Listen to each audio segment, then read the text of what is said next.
Hey everyone, I want to introduce you to the Ecommerce Strategic Growth Scorecard. This scorecard is a rubric made up of 7 core marketing and financial metrics, each of which contributes to your brand's overall strategic growth grade. This grade reflects not just the current profitability, but also the sustainability and efficiency of your growth engine, which is especially important in today's volatile market. Think of it as a decision-making compass that tells you where to look, what to fix, and how to grow your e-commerce business. Here's CTC VP of E-commerce Strategy, Luke Austin, walking you through the key components of the scorecard. Everyone loves to know how they are doing. And as a result, we have developed a grading system for your e-commerce brand to understand across a list of a number of metrics, how you score, and then what the total score is of your brand in our e-commerce strategic growth grade. I'm going to go line by line here, each metric, to explain why this metric is important, how to calculate it, and then how to arrive at the grade for your specific brand. And this includes our newest edition of IMR, Incremental Marginal Return, why we've added that in, what the definition is, and how to calculate it, which we'll get into in a couple minutes here. But we'll start at the top. The first metric in the e-commerce strategic growth grade is 60-day LTV. This is the percent of revenue growth that your brand creates after 60 days post the initial purchase. Why this is important is it allows you to understand in a short time horizon how much additional value you can expect to accrue from the net new customers that you acquire. What we look for in this, the highest scoring points is going to be if your 60-day LTV is 30% or greater. You're going to be middle of the pack if you're between 15 and 30%, and you're going to get no points if you are less than 15% in 60-day LTV growth percentage wise. Moving on to the next metric. This is 1 year LTV. So this allows us to understand in a longer time horizon what the full potential is over the course of a 12-month time frame of an increasing the value of your customers.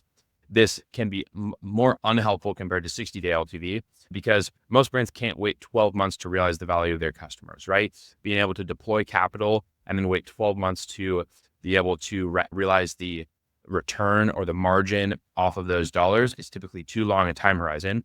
But what it does allow us to do is understand what the behavior of our customers is over a longer time horizon and how the business is going to compound on itself over time. What we're looking here, the highest score will be for those brands who are able to produce 100% or greater LTV in a 12-month time frame, so double the value of the initial customer cohort over 12 months. Middle of the pack is 50%, and then less than 50% will score 0 points. Opex as a percentage of revenue is the third metric. Why this is important is it allows us to understand how lean the business is and how nimble it is to be able to drive growth against its fixed cost baseline. Unlike cost of delivery, ad spend, which are variable costs, Opex is going to be a fixed cost that we are going to have to understand how much margin dollars every month we are creating to be able to cover that fixed obligation. So it's important that we understand what that is to be able to understand how much we are able to invest into future growth. Opex is a percentage of revenue. This is going to be operating expenses as a percentage of net revenue. And if this is under 15%, that is going to be the highest scoring. Middle of the pack is between 25 and 15%, and then greater than 25% of net revenue. If there's greater than 25% of your net revenue spent on fixed or operating costs, that's going to score 0 on the grading rubric. Next metric is cost of delivery percentage. So that's cost of delivery as a percentage of net revenue. That includes your product costs in addition to shipping, fulfillment, and then all other variable fees associated with getting the product to the customer's door. If cost of delivery percentage as a percentage of net revenue is less than 20%, that is going to score highest. Middle of the pack is between 20 and 30%. And if this is greater than 30%, that is going to be 0 points on the grading rubric. Next metric down the line is FOV to NCAC, which is first order value as our relationship of our first order value to our new customer acquisition cost. This allows us to understand how much value, capital V value, we are recognizing within our first order on customers. So that is the profit dollars that we're getting from customers in their first order in relationship to how much dollars we are spending on acquiring that customer. So our new customer acquisition cost. calculate it by looking at our first order revenue, backing out our cost of delivery, so fully loaded cost of getting that to the customer's doorstep, our new customer acquisition cost, and then taking that as a relationship against our new customer acquisition cost. The idea here is if your FOB to NCAC is 0, that means it is true break even on first order after all variable costs are recognized. So that is going to be the middle of the pack metric. If less than 0, that means we have negative. We are behind break even on first order for FOB to NCAC, and that will score 0 points on the rubric. The next metric here on the list is year-over-year trailing 12 months new customer revenue growth, which, based on what we are seeing in the space right now, is one of the biggest challenges and biggest hurdles that we are seeing for brand to be able to produce not just profitability over time, but growth, specifically growth in new customers, because the new customers that we acquire next month are going to be returning customers 3 months from now, 12 months from now. And we're seeing the challenge for many brands is to be able to produce new customer revenue growth while holding on to a foundation of profitability that has been built up over recent months. So what we're looking at for year-over-year TTM new customer revenue growth is taking our trailing 12 months revenue for a new customer cohort and looking at that against the previous 12 months new customer revenue to see if that is growing, shrinking, or staying consistent. What we'd like to see is growth, specifically greater than 10% year-over-year new customer revenue growth is going to score highest on the rubric. If that is flat, so no growth, it's going to be the middle of the pack grade. And then if year-over-year TTM new customer revenue growth is negative, that'll score no points. And that is where brands need to focus on getting that number to be positive for them. The last metrics here are related to a metric that we are calling IMR, Incremental Marginal Return. The idea with IMR is for us to be able to see across every ad channel in a way where we can compare the performance apples to apples. What is the rate of return of $1 in that ad channel versus the expected rate of return out? And how does that compare to all the other advertising channels that we're deploying dollars against? Similar to how you can view your stock portfolio or pull up your Schwab app, your Robinhood app, see each of the indexes or funds that you're in and able to easily see what the rate of return is against each of those and compare apples to apples. That is what IMR allows us to do. IMR is calculated by looking at the platform attributed revenue for a specific channel or tactic, adjusting it by the incrementality factor associated with that channel or tactic, then backing out your cost of delivery and ad spend and taking that in relationship to the ad spend investment into that channel. So I'll give a very specific example here of how we're going to calculate it for meta acquisition. So IMR for meta acquisition, how we're going to find that value is by looking at 7-day click attributed meta revenue from our acquisition oriented meta campaigns, which will be the majority of the spend within that channel. 7-day click reported meta acquisition revenue. We're going to take that value and multiply it by the incrementality factor for that channel. If you have not run incrementality geo holdout tests for any or all of your channel or tactics, then what we're using in this case is the incrementality benchmarks that we have access to as a result of seeing hundreds of different brands results from GeoLift tests. The incrementality factor for Meta is 120%. What that's saying is, on average, what we see across the data set is on a 7-day click attributed basis, Meta acquisition actually underreports its true incremental impact. And so we'll take the 7-day click Meta revenue, multiply it by the incrementality factor of 120% or 1.2. And then we are going to subtract our cost of delivery against that revenue number, which we calculated above. And then we're going to subtract our spend. So that is then going to be the contribution margin from Meta acquisition after accounting for the incrementality of that channel as well.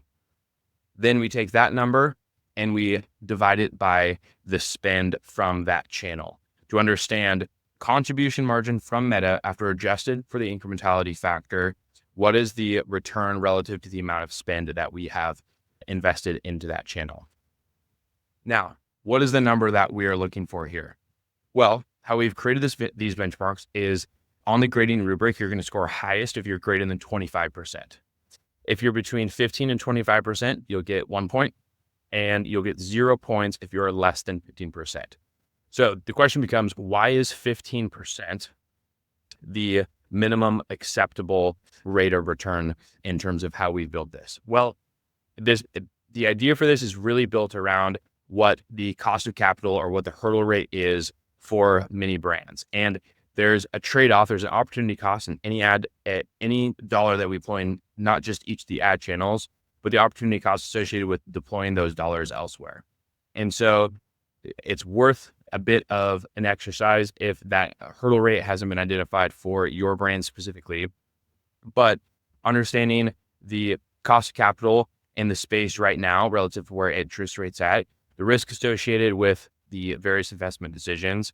So we've identified 15% as being the minimum viable IMR for each of the ad channels that we're looking at, because that is relative to the hurdle rate associated with investing those dollars elsewhere. That's an important baseline to identify for your brand specifically in terms of what your true cost of capital is and what the hurdle rate is necessary to make that decision. But somewhere between 10 to 15% for most direct-to-consumer e-commerce brands, if not more, based on what their financing structures currently look like, is where that number should be in terms of the IMR, the rate of return that we're expecting on $1 invested in that channel versus the return out of it. Now, here's one thing to add in on the IMRs. We just calculated for meta acquisition, right? 7-day click meta revenue times the incrementality factor, less your cost of delivery, less your ad spend, divided by your ad spend to understand what the IMR is. An important thing to consider here is looking at your IMR within a first purchase window, 30-day window, and 60-day window. So like we were talking about 60-day LTV prior, you can look at IMR in a 60-day LTV window as well, where instead of taking 7-day click meta revenue only, you could do 7-day click meta revenue and adjust it up against what your 60-day LTV is, right? So if you have a 15% increase in LTV within 60 days, take that 7-day click meta revenue, increase it 15%, and then adjust incrementality factor, less cost of delivery, less ad spend. And that could give you a better idea of what your true IMR is for that channel, as long as your cash flow allows for investing ad dollars against that time horizon. But for brands that have substantial increases in LTV, looking at the IMR against a 30 or 60-day LTV rather than just the first order attributed revenue can be a really helpful look. So that's IMR for meta acquisition. We can do this for each of the ad channels. So I'll just do for Google non-brand and Google brand next, which will account for the majority of ad spend for many brands. The calculation and the output is going to be exactly the same. The only thing that changed is the incrementality factor being used. So the incrementality factor for meta acquisition was 120%. Based on our data set of geo holdout test results, the benchmark that we have for Google non-brands incrementality factor is 75%.